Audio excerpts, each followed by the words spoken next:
Et à partir d'aujourd'hui, l'interdiction de déplacer les ratons laveurs s'étend à 53 nouvelles municipalités de l'Estrie, de la Montérégie et du centre du Québec. Et tout ça, Chloé-Anne, c'est pour tenter de limiter la propagation de la rage du raton laveur.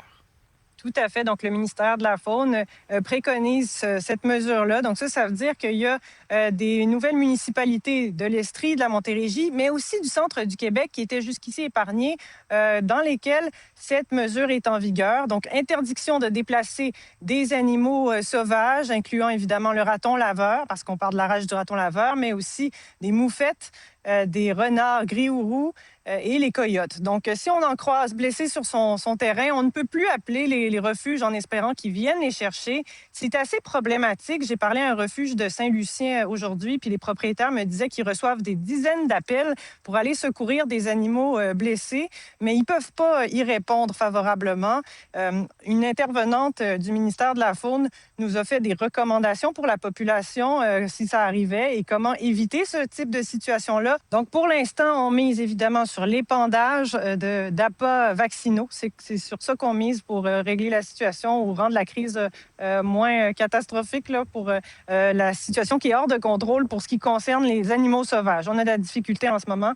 Et ça veut dire 815 000 appâts vaccinaux qu'on espère avoir déployés sur le territoire d'ici septembre.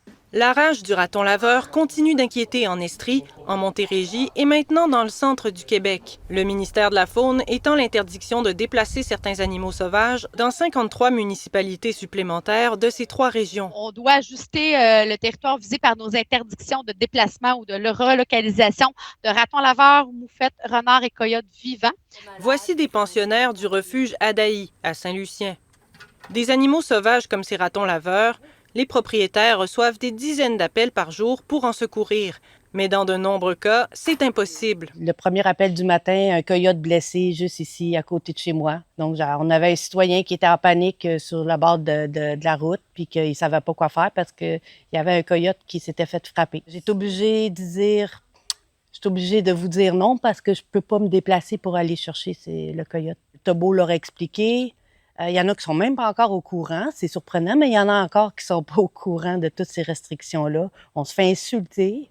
Le recours aux trappeurs est aussi interdit. Ceux qui croisent ces animaux sur leur terrain doivent rester passifs et ne rien faire. Je comprends qu'on puisse avoir peur s'il y a un raton laveur qui est installé sur notre balcon, puis qu'on souhaite, par exemple, le déménager à un autre endroit, mais on ne peut pas faire ça, c'est interdit. Puis on n'a pas à s'inquiéter outre mesure parce qu'un raton est dans notre cour, là. Pour pas avoir des désagréments, des situations dérangeantes sur notre terrain, il faut éviter toute source de nourriture, volontaire ou non. Là. Donc, ça peut être accès aux poubelles, compost, ça peut être un potager, un poulailler, des bâtiments où il y a de l'accès. Les refuges comme celui de Saint-Lucien aimeraient pouvoir intervenir et faire partie de la solution. Plusieurs refuges qu'on est pris dans cet engrenage-là. Pourquoi qu'on n'utilise pas les refuges à bonne escient? Les gens, c'est nous qui appellent en premier. On est équipés pour ça.